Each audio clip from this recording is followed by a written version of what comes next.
Welcome, I guess, to this webinar. We are re-recording the first 10 minutes of the webinar because we lost that section due to a technical difficulty.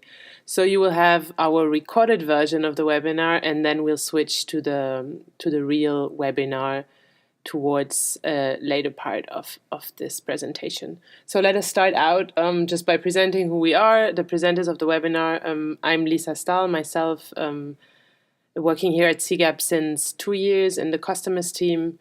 And then we also have Janina here. Hi, I'm Janina Seltzer, and I have been at CGAP for 7 years now. And Lisa and I worked closely together on putting together the segmentation toolkit and doing some sort of live case studies as well. So we're excited to share that with you all. Yeah, so this is a very nice occasion for us to share our toolkit with the SPTF audience.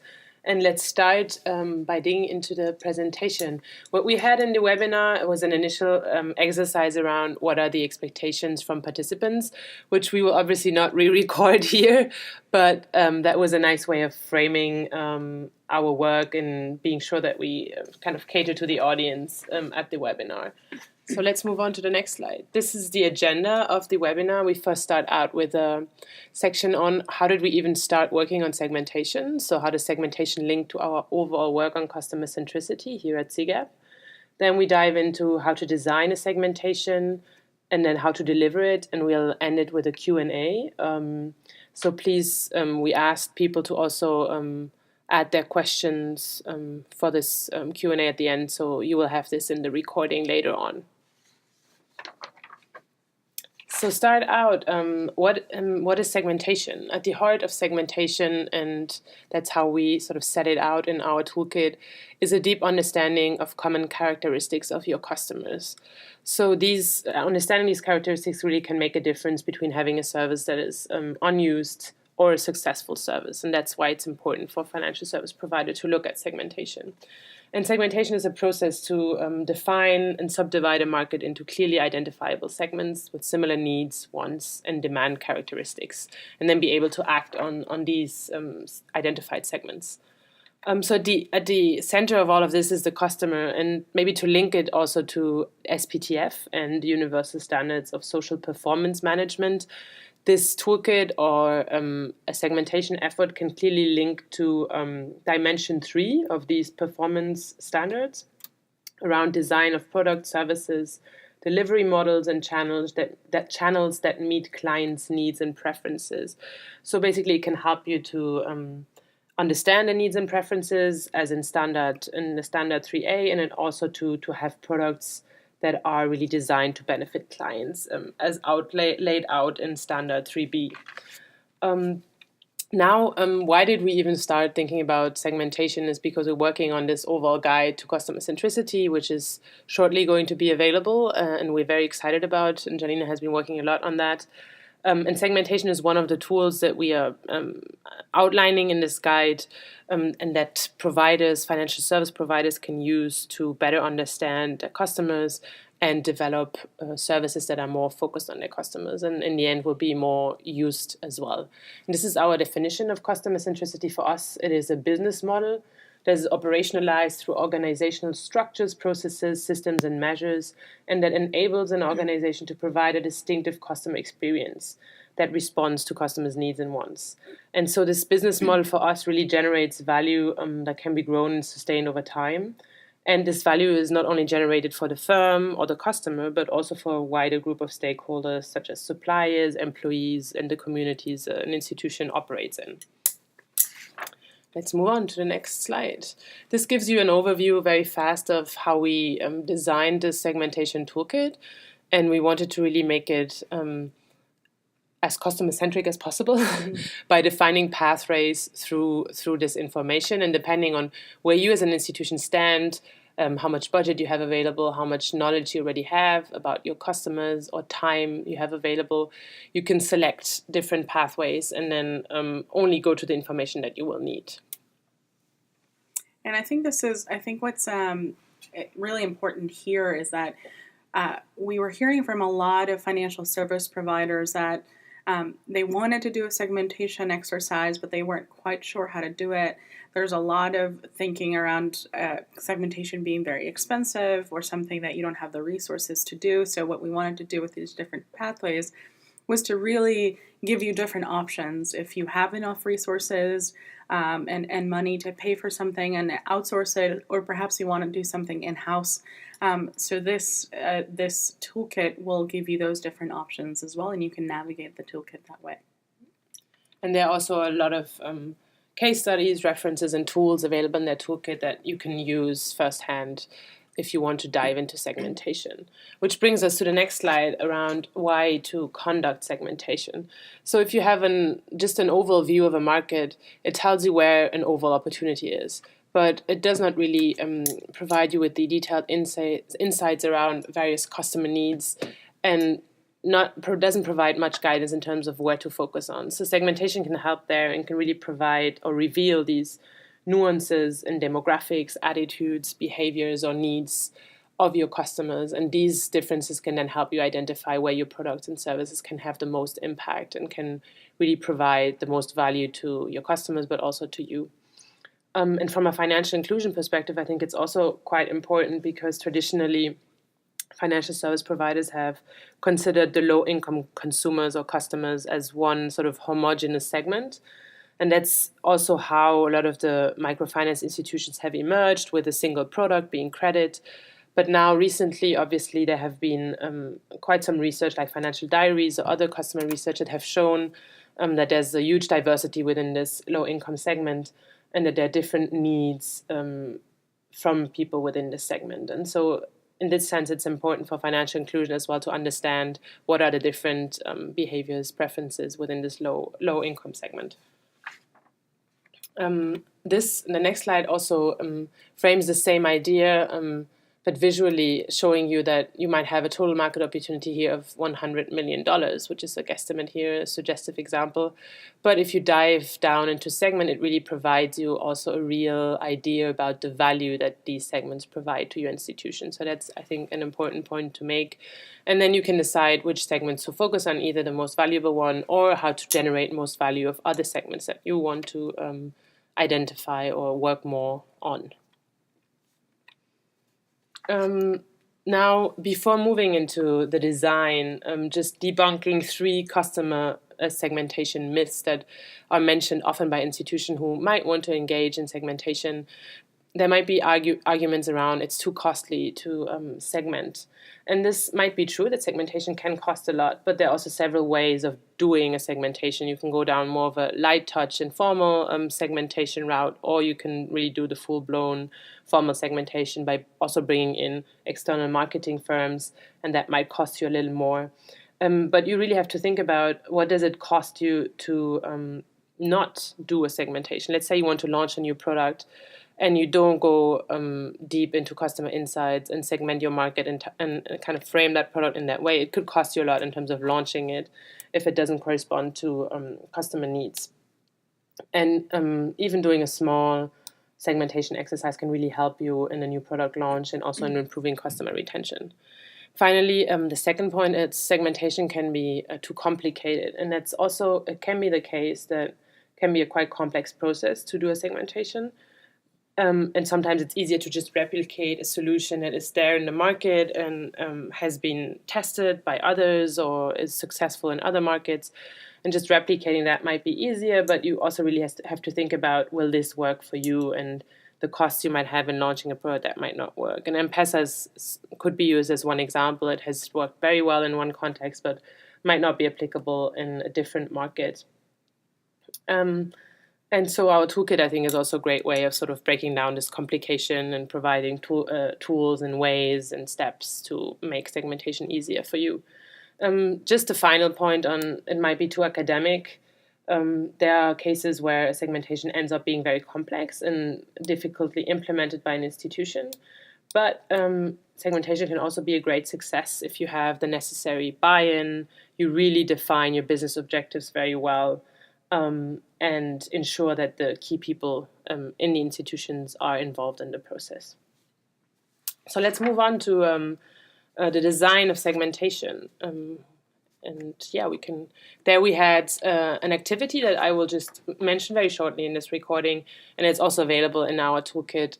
It's about deciding for you as an institution or for institutions you're working with if it makes sense to go down a segmentation or do a segmentation at that point in time. And there are certain factors to consider, which are here in this quiz. Outlines a statement that you could kind of disagree or agree with, and then you can identify if it's the right time for you to do a segmentation. And just to mention these factors that should be considered, it's about really, do you face serious business challenges that can be addressed by a better understanding of your customers?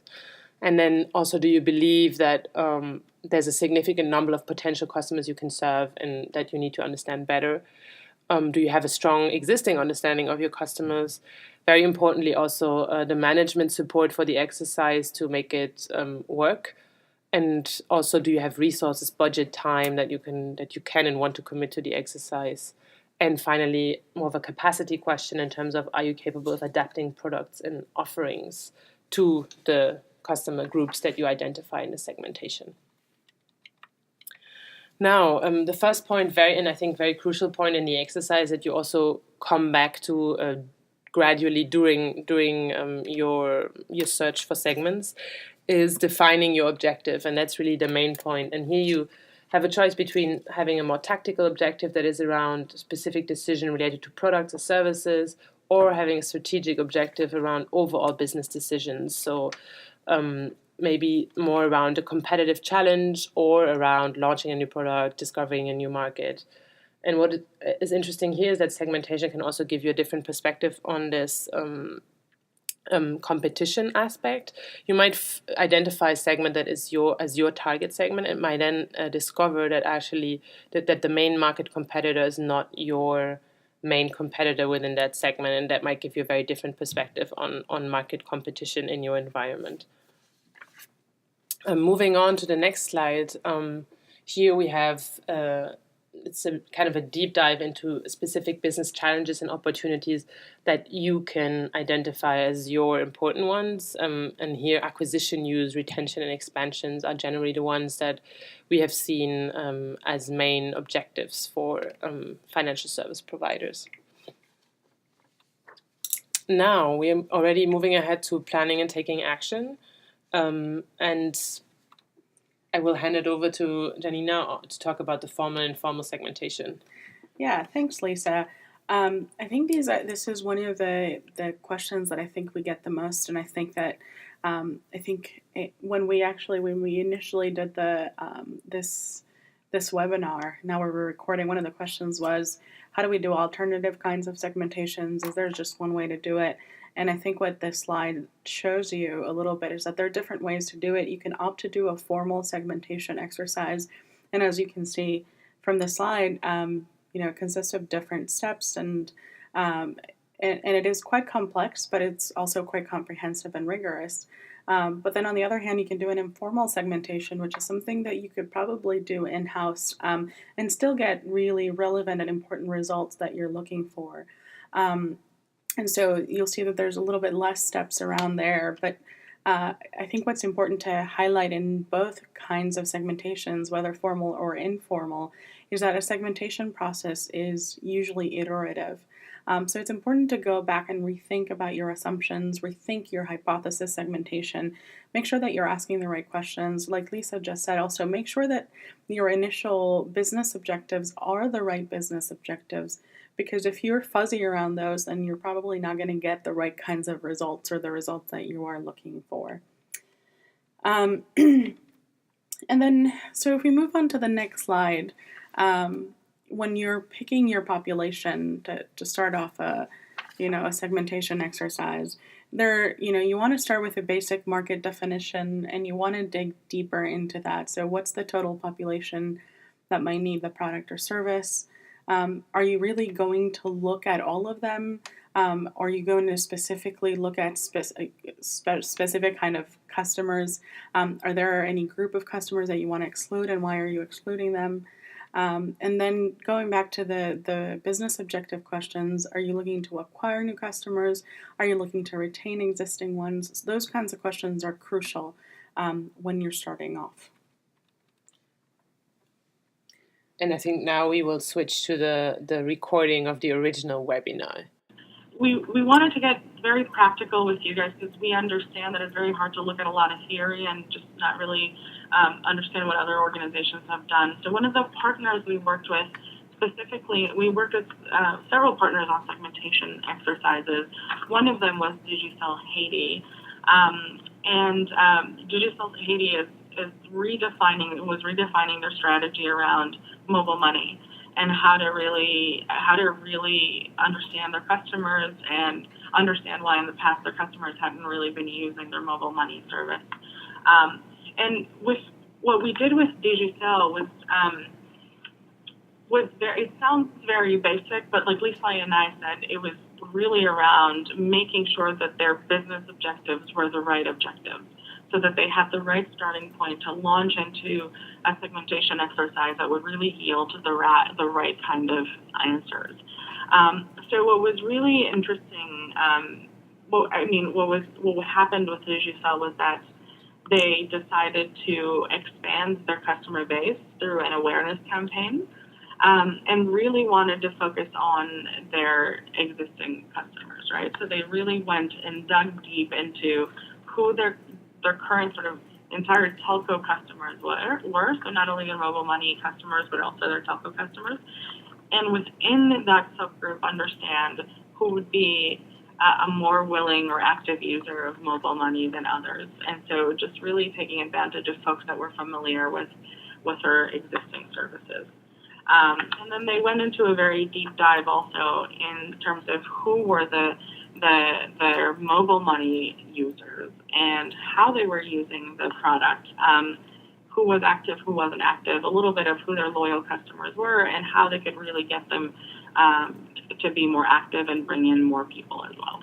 And for me, sort of the interesting output of that was as well this decision from their side to say, no, we won't per se focus on customers out there that we don't know and that we want to get to use mobile money, but we'll first of all start and focus on our existing telco customers because they're easier in terms of reach. And once we get them, understand them better and see how they can use our mobile money product, then we go a step further and sort of reach out to those that are not yet in our realm at all.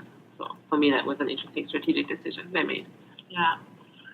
So that gives you a shorter overview a little bit of one of our partners. Once you picked a rough population and you sort of have a rough idea of this is what I want to target on, we have a few tools in the toolkit of how to do some first brainstorming around this rough cut you did. And I'm just going to speak shortly about this one, which is sort of identifying specific customer characteristics that will help you a step further in thinking about segments. And there are other ways of brainstorming as well, but then you will have to go and look at the toolkit to find out more. And I think this goes directly to Anton's question in the very beginning. Exactly. How do we sort of get away from just the demographic breakdown that we see so often and get into more sort of interesting, I think, and nuanced segmentation, such as, lifestyle, behavior, and attitude. So I'll let Lisa say that. Sure. Yeah, no, I hope you'll be able to give Anton a bit more of what he was expecting from this webinar. So traditionally, a lot of segmentations happen on this first pillar, which is around demographic variables, looking at age, location of customers.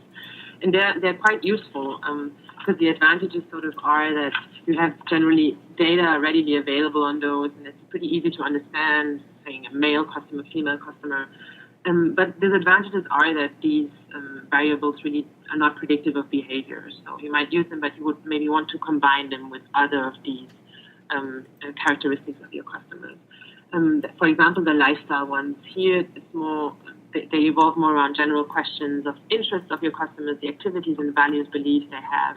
You could think of a segmentation that would be community influencers or young go-getters might also be a segment that you find interesting to target. However, here they might be very intuitive and appealing and might be useful for brand messaging, but on the other hand, again, they are not predictive of behavior, and especially for financial services, and they also might be more difficult to identify these specific segments. I'm a particular fan of behavioral characteristics, And there it's really about behavior and practices linked to your specific service offering. And you could think about a segment that is the traditional saver, saving a lot, or high loan use, low savings. These would be typical segments. And the advantage here really is that these characteristics give you a prediction of at least current behavior of your customer. Disadvantages on the other side might be that it's not predictive of future behavior, and it might not provide you insights for messaging in terms of communication. Finally, there's also attitudinal characteristics you can look at. Again, attitudes, beliefs, and values, but specifically related to your product offering or service offering. Here you could think about the financial worrier, so the person who is always thinking about finances, worried that he might not meet his ends.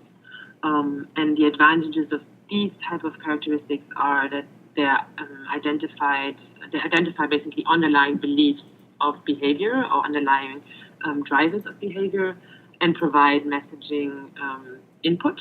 On the other hand, some of these segments might be difficult to identify and they're not predictive of behavior. So in the end, it would probably be a combination of different of those variables that will help you most. For example, demographic combined with behavioral, so you get an idea about predicting behavior as well as basic characteristics of your customers. And that's how you could go about this brainstorming exercise. But once you did some more brainstorming, one of the 2 steps in your process would also be doing qualitative research. And I'll hand over here to Janina, since she's our specialist in qualitative research. So I have a strong bias toward qualitative research. It's absolutely my favorite. Lisa and I have conversations that I'm the qualitative lover, she's the quant lover, and I never think quantitative is necessary, although no, I say that with a grain of salt. It absolutely is in certain situations. But I think one of the things we wanted to share with you is, say you do want to get started on a segmentation, say you don't have the resources, but you really, really want to sort of get an idea of what your customers are thinking, what their behaviors are, what their attitudes are, just to get sort of a sense of the color of their lives and to see if you can get some inspiration from your customers. So these are a little bit of some tools and some experiments that you can do with certain customers that are really simple. And I think coffee with customers might be a little bit of a metaphor, but in many cases it is. You can go out to a market and start talking to folks. I've been invited to coffee many times, or soda and biscuits to people's homes, and it's such a great way to understand how people manage their lives, and in our specific world, a little bit of how they manage with their finances and their income, and how many different separate gigs they might have to be able to support their families, and this gives you a very rich idea of what their lives look like. Another idea, for example, would be to follow frontline staff. And so if you are sort of a manager within your organization, and you do have agents or tellers, just spend maybe a couple of hours with them, or even more if you can, and try to understand what their job looks like and what their interactions look like. This will give you a really phenomenal sense of what the customer's experience is and what kind of quality of service your staff is offering. But it'll also give you an idea of the kinds of people that walk into your store and that walk into your branches. And it's a great place to start. It's a great place to get some ideas of what the potential segments can be. The great thing about qualitative research is that, and a lot of expert qualitative researchers will say this, is that after 6 or 7 conversations, you'll start seeing patterns, and you'll also start hearing the same things. And once you start hearing repeat things, it means that you have a good sample. We're not talking about statistically representative, but we're really talking about a qualitative base that you can start off with. So I'll hand it over to Lisa to talk about data. Yeah. So once you got a first impression, and I mean, it can be the other way around. You could start with the data, do it at the same time. It's not really linear, but I think combining these 2 things, combining qualitative insights with data, is really powerful. So I'm not sure I'm so biased towards data. I think both are really needed. And what you see here on the slide is just example data to show you what sort of you could do and what approach you can take to analyzing your existing data. And first of all, it's probably interesting to have an aggregate view to get an understanding both of the data and the accounts within. Here you can see account and number of transactions by type. account quintiles, and this is over a 12-month period. And what's interesting here is you can see the amounts and the number of transactions and compare between the different quintiles and see where are more outflows happening, which type of customer would have more buying transactions. And then it gives you an overall view of how the different quintiles perform, how the activity is. And then eventually you would probably also want to dig deeper into one specific account to get kind of more of a story behind this data. So digging into basically one specific account, what you can see here is they picked an account where there are a majority of transactions of sending money, and over a year you can see what type of transactions happen and then do some guesstimates that will then be reinforced by your qualitative data of why this happens. For example, if there are frequent patterns of deposit, it might mean that this is a business and these transactions are being done for business purposes, or if there's a moment in time in one account where there's a large saving happening and then a large transfer, you might think about, is this for tax purposes? But all of these hypotheses, you sort of need to confirm them or test them, also adding some qualitative research to that to really get about the why of these transactions. And I think one other advice would maybe be is to not only stick to the data you have in-house, but also look at what is available outside. You might have census data that you could use, academic studies, or public data that is available, such as Findex or others that might be useful to get an idea of the type of customers you have in your country. And then I think we're getting to the step, once you have done a good bit of research, looked at your data, talked to customers, you can do hypothesis segmentation. And this is basically bringing these two things together and coming up with segmentation hypotheses that you then test internally and that you have to decide at some point which one is the best suitable for you. These examples here come from one of our trials with the financial service provider partners, where they were looking at these three options and then in the end decided to go for option 1 and option 2 as their main segments. And what is interesting maybe here is they went for option 1, which is basically along the lines of transactions, so high transactions versus low transactions, so kind of value customers versus medium value customers. And this option 2 is more around demographic characteristics and combined with behavior. And you would have a segment such as farmers buying goods or students receiving funds. Here the challenge might be that sometimes they're not exclusive. So one could be a student and a farmer at the same time. But still very, very useful segmentation approach to take. And I think one other aspect to think about once you've come up with these hypotheses is also that these segments will be dynamic. So someone who, for example, is a student receiving funds and is part of that segment for you at the moment, in a few years he will be a young professional, so with your offering need to evolve with your customers, and at the same time also the segments will be dynamic in the sense when you look at your data, you will see that sometimes segments grow and others will shrink, and you will kind of adapt your offering and your approach to these segments according to the development, depending on the market, depending on your offering. I think that's very important to keep in mind and just reinforce this idea that this is really not a one-off process, but you need to be working on this along the way or several steps along the way. So just very quickly, once you've done the hypothesis, you're at a good stage, you might want to think about, or you might feel like you need additional research. And this is really a question that's up to each institution. And yes, there might be budget involved, but I think there are few questions to consider to see if you really want to conduct additional research. And first of all is, how far off could your hypothesis be? So how confident are you about the data you gathered, the internal and external data, the qualitative research you've done? How confident are you? If you feel like the hypothesis, you're pretty good with that, then go ahead. Otherwise, what you can do as well is share your hypothesis segmentation with agents and tellers, because these are the people at the front lines. They might be able to tell you if they can recognize these customer groups and if it really makes intuitive sense to them.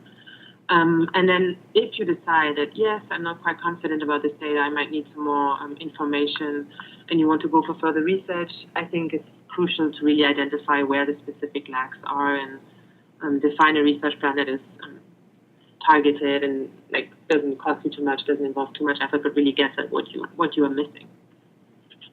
And very quickly, maybe about the step of refining then if you have done more research or not, depending on your opinion.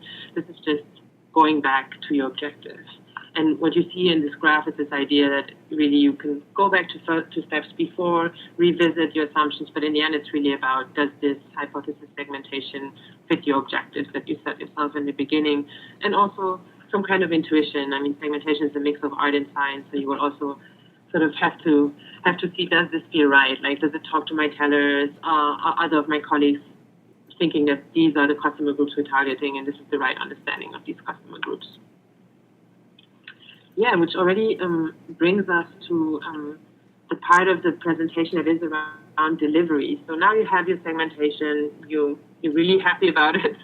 How do you share out? So this is an important step in terms of internal processes within the institution, and I'd just like here to go to a little, maybe encourage people to also share their experience. If there's someone online here who has had experience with segmentation and would like to share with us how they showcased their results within their institution, I would be very interested.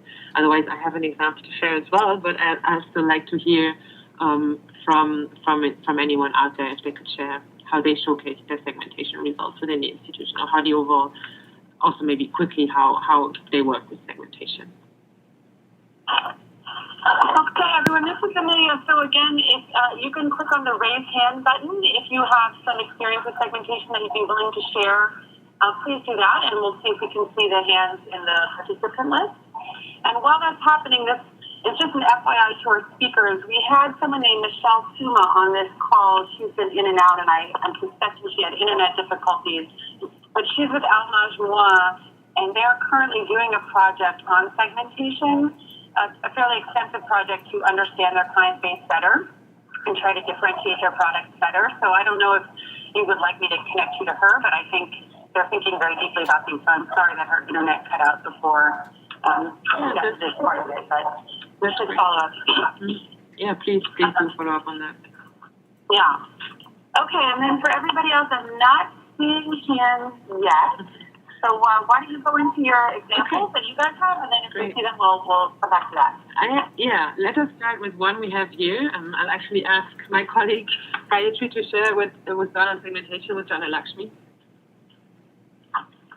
Hi everyone, I'm Gayatri. I work with Lisa and Janina. An example I have is from India, a microfinance institution there called Jana Lakshmi. Before we designed the segmentation toolkit, this was a small little project we did in 2013. And what it involved was, Jana Lakshmi is an institution that serves urban women, low-income urban women, and the main product they had at the time was a group loan. And due to regulations of the central bank, 85% of their portfolio had to be these women. So it was hard for them to be able to distinguish between their customers and to know their specific needs. And as they were growing as an institution and beginning to offer individual loans, it became very important to know which of these customers would graduate into individual loans and how the organization could identify them. The project was called Kaleido, and what we did there was we combined the best of both worlds. So we did both qualitative and quantitative work. First of all, to identify the specific types of customers who might have stronger goals and ambitions and want to graduate into bigger individual loans. As well as follow that up with a quantitative survey to test whether these profiles we developed were actually true when we expanded to a larger customer base. The project was reasonably successful in identifying certain profiles, and what Jana Lakshmi as an organization has been able to do with these profiles going forward is to actually design an online platform that helps segment customers into specific financial pathways, give them advice on how they should structure their goals. And they're actually partnering with IBM and with their Watson product to expand this service to all 4 million of their customers. So not just the ones graduating, but also the group loan customers. So this is a short segmentation exercise we did a few years ago, and it combined both my colleagues' love, quantitative and qualitative research. So here's my example. Thank you. Thank you, Gayatri. I think this gave a nice example that sort of was needed at this point, and we'll try to summarize the last few slides to get to the Q&A now, and maybe just very fast finishing up on that in terms of how do you share your results and apply your findings. Just to jump in, sorry, but we did have one other volunteer. Okay, great. On the phone with the Friendship Bridge, and they've done some actually very interesting segmentation as well that Caitlin said she'd be willing to share. So if now's a good time for that. Caitlin, want to share it? Yes, great. So yes, I'm from Friendship Bridge. We're a small nonprofit microfinance organization in Guatemala. We've been working on trying to segment our customer base for probably 4 years now, and it's good to hear that the suggestion is that it's a reiterative process, because it's definitely a learning we have. Our goal is to basically segment up or take our base population and figure out which clients have the ability to take advantage of more opportunities through additional credit products and education services, because we've acknowledged that basically, not all of our clients are micro entrepreneurs. They are creating their businesses to make ends meet. But there are women out there, because we only serve women, that really have the opportunity to grow their businesses and employ others, and we want to know how to meet them where they are so that they can grow. What we've learned through the process is that there are absolutely quantitative indicators of clients that can help us predict which clients might be in a certain category or bucket. But the most predictive indicators are those qualitative, kind of more, I guess, behavioral traits that were described in an earlier slide, particularly around her vision for the future, and that kind of speaks to what we believe or we work for in empowerment, where the woman believes in herself and believes she can take action and has started to have the bandwidth in her life to actually formulate what the next steps are to achieve that vision. Those have been really important factors in us identifying the clients who can actually take advantage of products and services to move their businesses to the next level. But what we're figuring out are the important factors in the implementation of segmentation is our frontline staff. I think as was previously mentioned, sorry, I have a kid here who's trying to get my attention. We need our frontline staff to believe in what segmentation is for us, what we're working toward, because they're the ones who have the one-to-one relationship with the clients. So we've done a whole training around strengthening relationships between our staff, our loan officers, and the clients, because they're the ones who need to be able to recognize certain behavioral traits. We've also acknowledged that there needs to be we need to take advantage of technology better, because, as mentioned, it's a reiterative process. So we can't really just go out and say we're going to segment all of our clients, and then they remain in that category, because it is dynamic. The clients will, just by having taken advantage of a particular product or service, we're hoping that they will change their situation, and we'll need to come back regularly to check in on them and know if they're moving along a continuum. So that's kind of where we are focusing on an organization focused on segmentation and a culture, as well as taking advantage of technology to help us make it simple and reiterative. Great. I think it's a wonderful example that really links back also to some of the things we mentioned and gives another good case of how this is being done in the real world. Yeah, and I think actually ideally we'd love for a lot of the people that we work with to really change the situation that they're in. So I think this is a great example of how do you stay ahead of the curve too, right? What are the kinds of necessary products or services that you'll be able to offer to your customers as they're able to access more services, as personal situation improves. And you wanted to maybe just talk about the Uganda. Yeah. So I think we have several examples. In the interest of time, we were a little ambitious when we planned this, but perhaps it'd be nice to actually talk about, the BTPN Indonesia story. I think is just interesting to note, just because the type of segmentation we did there was a persona segmentation. So it's based on qualitative research and building a representative persona based on people's sort of their aspirations, based on their behavior, based on their kinds of businesses, based on where they were going. And so that was really interesting when we were presenting it to the board and to the executive team, just because it gave them a face to a kind of customer.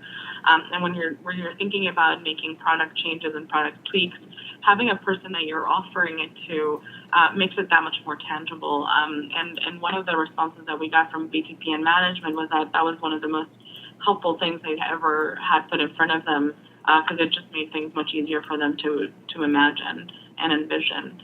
And the other example I'll go very quickly around was with Centenary Bank in Uganda, and they had before they had done a segmentation, they had and this is where communications plays an important role. They had an advertising campaign that was kind of a little bit vanilla in some way.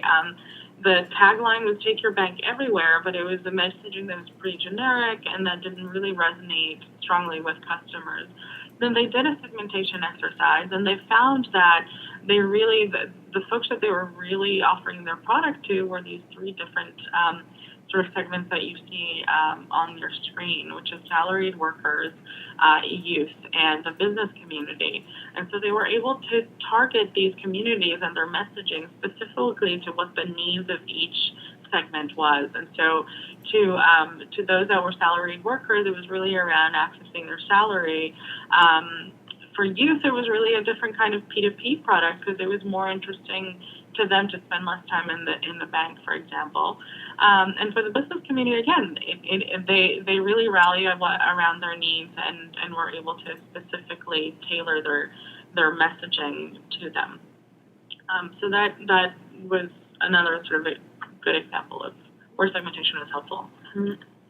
And probably a very impactful results thereafter. Yes, they did actually have impactful results. I thought I had a little bit of the information here, but I didn't. But what we did hear from them is that the usage and acquisition actually increased significantly.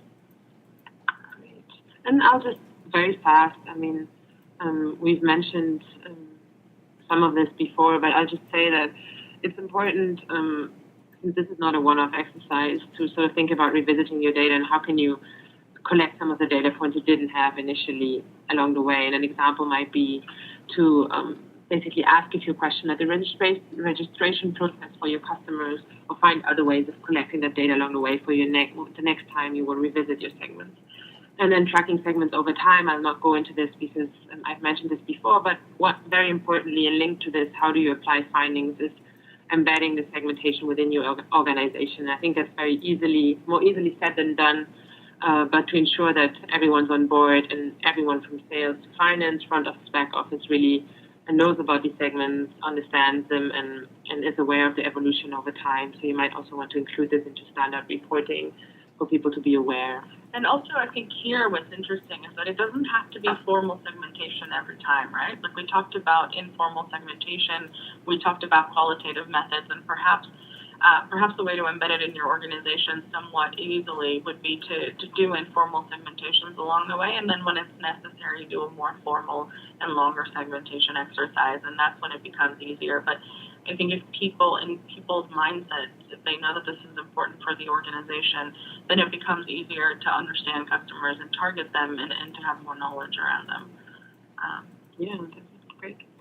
I'll just sort of end this off with this quote, which I like because it basically says that segments should be part of your ongoing search for answers to important business questions that arise. So this point that it's not a one-off, and the exercise will evolve with your needs, and you will have to revisit it again. And maybe just before we move to Q&A, a small sort of view of our guide to customer centricity, which this toolkit will be part of, and that will be available as of October, I think. Mid-October. Mid-October. So we we're working hard on this, and we look forward to having this out. I've been promising Christina the guide for a long time. Sorry, Christina, it's coming, I promise. And you guys, speaking of that, we did get a question. Is this in English, or is this guide coming in more than one language? Can you answer that? Yeah, so for now we're working on the materials in English. So as of now it will be in English. I mean, there might, that's sort of the language. We'll have to talk with our communications colleagues and see what they say. I think for the most part, if we see that it has, there's enough demand for it in French, we would probably be able to get it in that language. So we're not for now, but the answer is not no forever. Okay, that's good to know. So we only have a couple of minutes. So do you want to address the last question? Yeah, we have just maybe one question here. I'll just read it out. And so one experience that has been just shared is about graduation of clients from group to individual loans. Can you take me through the process? And so I think this was actually referring to the JANA work probably. So do you want to share a little bit about how this how this evolution of clients from group to individual loans is perceived by JANA and is being managed? Currently, the way the process works is that if a particular customer repays the loans and repays so in a timely manner and has a level of attendance at the group meetings, that their higher scores makes them eligible for higher loan sizes.